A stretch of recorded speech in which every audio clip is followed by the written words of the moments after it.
आज की इस वीडियो में आपको इस भारतीय तिरंगा के बारे में कुछ महत्वपूर्ण जानकारी मिलेगा। जैसे कि इस भारतीय तिरंगा का साइज क्या होता है, इसमें जो अशोक चित्र बीच में होते हैं इनका आखिर अर्थ क्या होता है, इनके रंगों का आखिर अर्थ क्या होता है, कब हमारे राष्ट्रीय झंडे को कुछ इस तरीके से झुका दिया जाता है, कब हमारे राष्ट्रीय झंडे को उल्टा फहराया जाता है, हमारे राष्ट्रीय झंडे को रैली वगैरह में हमें किस तरीके से बिहेव करना चाहिए। यानी कि गाइज इस वीडियो में आपको इस भारतीय तिरंगा के बारे में बहुत ही महत्वपूर्ण जानकारी मिलेंगी जो कि बहुत कम लोग ही जानते हैं। इसलिए अगर आप भारतीय हैं तो इस वीडियो को पूरा देखिएगा और साथ ही वीडियो को लाइक करके अपने दोस्तों के साथ इस वीडियो को शेयर कर दीजिएगा। तो चलिए गाइज वीडियो को शुरू करते हैं।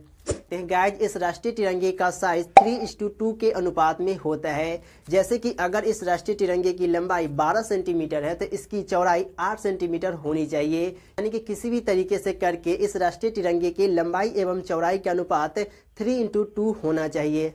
गाइज इस राष्ट्रीय झंडे में बीच में अशोक चित्र होता है जिसका रंग नेवी ब्लू कलर का होता है, जिसमें कि आप देखेंगे तो 24 तिलिया होता है, जो कि हमें यह दर्शाता है कि हमें अपने राष्ट्र निर्माण के लिए 24 घंटा अथक यानी कि बिना थके चलते रहना है।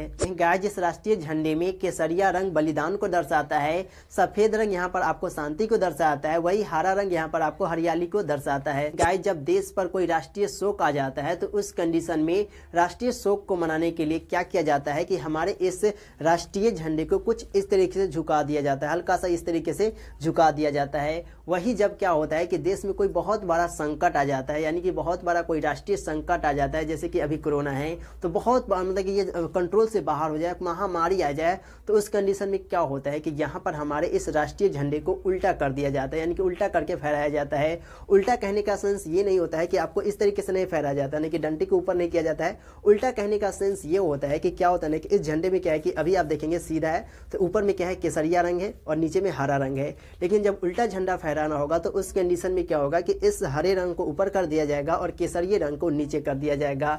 यानी कि जब देश में कोई बहुत बड़ा संकट आ जाता है तो उस कंडीशन में राष्ट्रीय झंडे को उल्टा फहराया जाता है। लेकिन अभी तक देखा जाए तो कोई भी संकट हमारे देश में आया नहीं है और भगवान न करे कि ऐसा कभी देश पर संकट आए। गाइज अगर आप इस राष्ट्रीय झंडे को टेबल पे रख रहे हैं तो यहाँ पर आप ध्यान देंगे कि टेबल पर रखते समय कुछ इस तरीके से झुका नहीं होना चाहिए। अगर आप इस राष्ट्रीय झंडे को टेबल पे रख रहे हैं तो कुछ इस तरीके से सीधा होना चाहिए। अगर आपके पास दो तिरंगा है, जैसे कि यहाँ पे एक और तिरंगा है, तो हम इसे इस तरीके से रख सकते हैं, टेबल पर इस तरीके से झुका करके रख सकते हैं। अगर दो तिरंगा एक साथ हो तो अगर एक तिरंगा है तो आपको कुछ इस तरीके से सीधा ही रखना है, यहाँ पर आपको कुछ इस तरीके से झुकाना नहीं है। तो अगर दो तिरंगा है तो यहाँ पर आप कुछ इस तरीके से रख सकते हैं। अगर यहाँ पर एक तिरंगा है तो आपको इसे सीधा ही रखना है। गाइस तिरंगे को हमेशा दाहिनी हाथ में पकड़ना चाहिए और वहाँ पर आपको एक और बात का ध्यान देना होता है कि वहाँ पर जब आप इस तरीके से तिरंगे को पकड़ते हैं तो यहाँ पर आपका क्या होना चाहिए कि दाहिना हाथ ऊपर होना चाहिए और बायां हाथ नीचा होना चाहिए, जैसा कि आप फोटो में देख रहे हैं। गाइस अगर आप तिरंगे झंडे के साथ साथ किसी अदर झंडे को भी फहरा रहे हैं, यानी कि एक साथ